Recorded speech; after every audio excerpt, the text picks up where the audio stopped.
You're my angel lover. Please subscribe my YouTube channel. Oh baby. At 2013 to eh. Nangalo na ano. O dahil tayo ang forensic expert na pinadala dito sa Santa Mesa, Maynila, no, para salabin nitong Chevrolet Orlando. So ayun, kailangan suriin natin dahil naghalo yung langis at saka tubig, no. So kailangan mai-troubleshoot natin ang gusto kung anong sanhi ng pagkamatay nito, no. Mga ka-angel, dahil binaba ko yung langis, ano, so na-drain tayo dyan dahil naghalo na yung coolant saka oil, ano. So binaba ko na yung oil pan para masuri natin kung anong mayroong sa loob nito, ano. At ito na nga, dahil lumabas na yung mga buto-buto na itong piston ring saka yung piston barag, no. So yan ang nadudurog. So bubuksan natin, ano. So gamit lang tayo ng special tools na E18 na star, ano, star dip socket. So ibaon lang natin ang husto yan dahil mahigpit yung flywheel na yan, yung main drive pulley. So yun, buksan na natin, ano.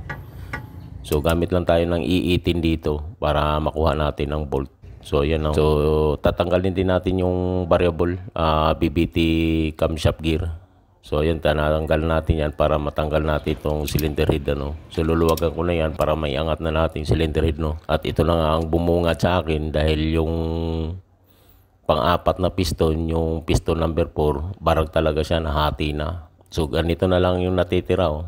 Buo na lang yung natitira. So yung 1 okay naman, 2, 3. So yung 4 ang tinamaan, ano. Mga ka-angel, dahil basag yung piston, ano, number 4. So ibaba natin yung engine block, ano, para masuri natin, natanggalin natin yung connecting rod dun sa crankshaft. Yung cylinder head na check na rin natin, ano. So yun, may baluktot na balbula dito sa number 4, yung tinamaan ng piston, ano. Dito na nga mga ka-angel, dahil hinihimay ko ng engine block, ano. So may tama to yung number 4 na reboring, ano. So yung reboring niya may tama, yung liner, biyak yung liner. So wala na tayong decision dyan kundi papalitan natin ng buong makina, no. Ito na nga mga ka-angel, dahil nagsadya na kami dito sa surplaza ng Korea, no. So sakto may dalawang makina dito ng Ecotec. So ayun, tama-tama dahil kararating lang nito, 2 piraso. So pagpasyahan namin na palitan na ng makina dahil tinatanggihan na ng mga machine shop dito sa Banawi yung engine block, ano, dahil basag na talaga. So ayun, pagka may naghanap kayo ng mga Chevrolet Orlando kaya Chevy Cruze, yun, mag-contact lang kayo sa akin, PM lang kayo sa akin, maraming available part dito. Chevy Cruze, Chevy Orlando, kompleto lahat dito. Wow. Pati papel, ano. So buong makina na yan na pagdesisyon na namin ng may-ari. So sinusuri ko lang ng gusto. So sariwang-sariwa pa naman ang loob nito. Mga 3 taon lang ginamit to. So ito na yung isasalpak namin, ano. So lahat ng parts dito, kompleto tayo sa Chevrolet, ano. Ito na nga mga ka-angel, dahil sinusuri ko na lahat ng mga sensor dito, ano. So chine-check ko yan, lahat ng sensor niyan, kung okay continuity niya, no. O para pag isalpak natin, all good siya. Wala na tayong hassle dyan pagka isalpak na natin. Although yung makina parang brand new pa. So kampante naman ako rito. So susuriin ko lang yan lahat ng wiring bago natin isasampa, no, yung makina.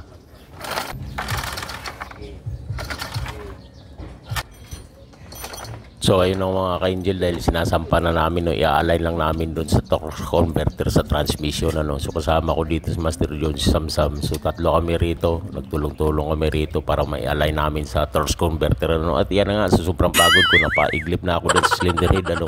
Dahil ginabi na kami dito sa pag-align ng makina, no. So naisalpak natin yan, hinangin lang natin mga loose contact dyan para all good yun sa mga grounded, ano.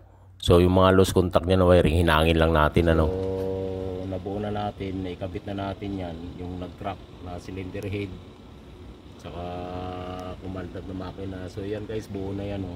So palitan na natin yan bago. So ayan, so ready na yan, pa-start natin, ano.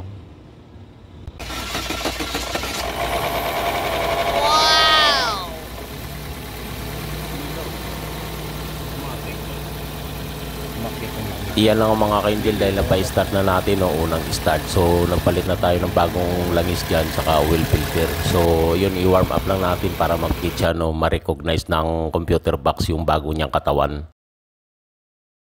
So guys, ayun guys, i-start na namin guys to si Ecotec Chevrolet, no.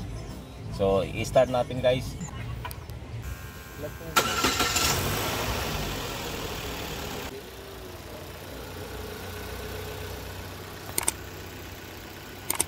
At ito na nga mga ka-angel, dahil one click lang siya, no, yung kagabi, tapos inabot tayo ngayon ng umaga. So i-break in na siya natin, very smooth na yung makina, no. So na-reformat na natin yan, na-OBD na natin yan, wala namang check engine dyan, ano.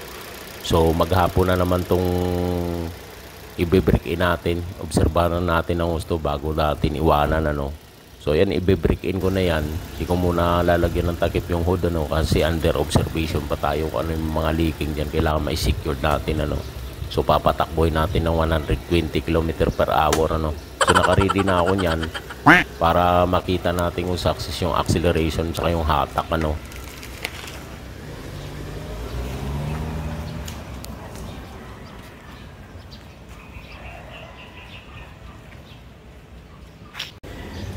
So ayun mga ka-angel, dahil very powerful naman siya dun sa takbo natin, ano, sa break-in natin. All good siya, wala na siyang issue. Guys, okay na si Chevrolet Orlando, guys. JB Sonic. So ayan na siya, guys, oh. Karwas na lang, guys. So ayun. So hanggang dito ko na natatapusin ang aking video. Thank you for watching. Bye! So you're my angel, you're my angel.